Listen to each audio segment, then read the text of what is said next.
제가 군대 가기 전이니까 1998년 여름이었을 겁니다. 그때 전 친구와 함께 이 호텔에서 보안직 아르바이트를 했습니다. 우리는 밤 10시부터 아침 10시까지 야간 근무를 했는데 주로 새벽에 객실을 돌면서 술에 취한 사람이나 수상한 사람이 없는지 순찰을 도는 일을 했습니다. 장마철의 어느 날, 그날은 인원이 부족해서 저 혼자 순찰을 돌게 되었습니다. 순찰은 총 20층으로 돼 있는 호텔 꼭대기층까지 엘리베이터를 타고 올라간 후에 건물 각 층의 양쪽 끝에 있는 비상구를 통해서 한 층씩 내려오며 객실을 도는 식으로 진행되었습니다. 저는 평소대로 객실을 한 층씩 살펴보며 천천히 내려오고 있었습니다. 제가 제일 싫어하는 곳 중 하나가 16층에 있는 커피숍과 12층에 있는 비상구였습니다. 불이 모두 꺼진 새벽의 커피숍은 빈 의자들만 덩그러니 그렇게 남아있는 모습이 섬뜩했고 12층의 비상구는 항상 전구가 나갔기 때문입니다. 순찰일지에 늘 전구 교환이라고 써놓는데도 다음날 출근을 해보면 전구가 꺼져 있었죠. 갈아도 전구가 또 나간다는 겁니다. 전류가 이상하다느니 배선이 잘못되었다느니 뭐 그런 말들이 있었지만 어찌됐든 어두컴컴한 계단을 내려오는 것은 정말 짜증나는 일이었습니다. 전 빗소리를 들으며 12층 비상구를 무사히 지나쳐서 객실로 통하는 문을 열었습니다. 객실 끝쪽에 의자 2개가 놓여져 있었고 거기엔 검은 원피스 차림의 여자가 앉아 있었습니다. 그때가 시간이 새벽 2, 3시 정도 됐을 때라 여자를 보는 순간 등골이 오싹해지더군요. 안녕하십니까? 얼떨결에 제가 한 말은 바로 그것이었습니다.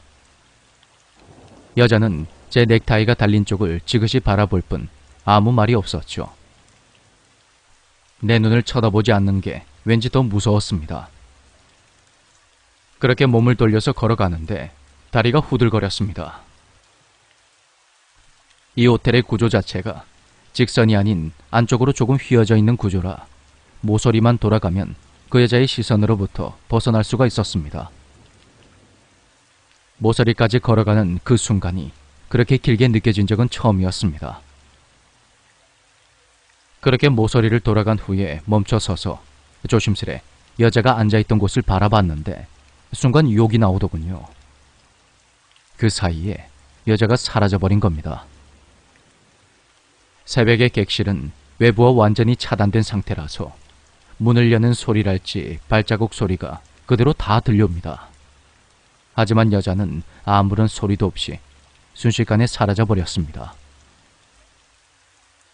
전 엘리베이터를 향해 마구 뛰어가면서 귀신이 나타나다는 무전을 보냈습니다. 로비로 내려가 보니 무전을 받은 사람들 모두 황당한 얼굴을 하고 있었죠. 당직 차장과 팀장님, 벨맨까지 다 올라가서 확인하고 CCTV까지 살펴봤지만 아무것도 찾을 수가 없었습니다.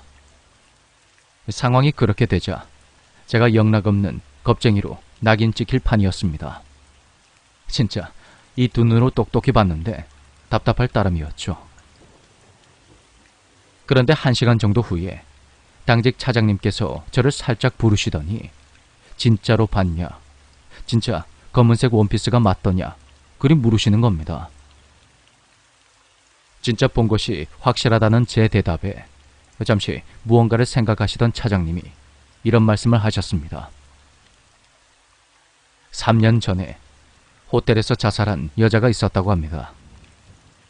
결혼을 약속한 남자와 헤어지게 된 것을 비관하여 호텔 17층에서 목숨을 끊었다는데 호텔 창문은 위쪽으로 완전히 열리지가 않습니다. 그러니 객실에선 뛰어내리지 못하는 거죠. 하지만 비상구라면 가능합니다. 바로 호텔의 한가운데에 있는 또 다른 비상구인데 그곳이 원통형의 구조라 1층에서 20층까지가 훤히 보이도록 되어 있습니다. 자살 사건 이후로 그곳은 완전히 폐쇄가 되었는데 차장님도 야간 근무 때 16층 커피숍에서 그 여자를 봤다고 합니다. 누군가 커피숍 안에 앉아서 쳐다보는 느낌이 들었는데 얼핏 보니까 하체가 없었다고 하더군요. 그 이야기를 듣자 더 이상 그곳에서 근무할 수가 없었습니다. 저와 친구는 일주일 후에 일을 그만두고 말았습니다. 그때를 생각하면 아직도 등골이 오싹해지네요.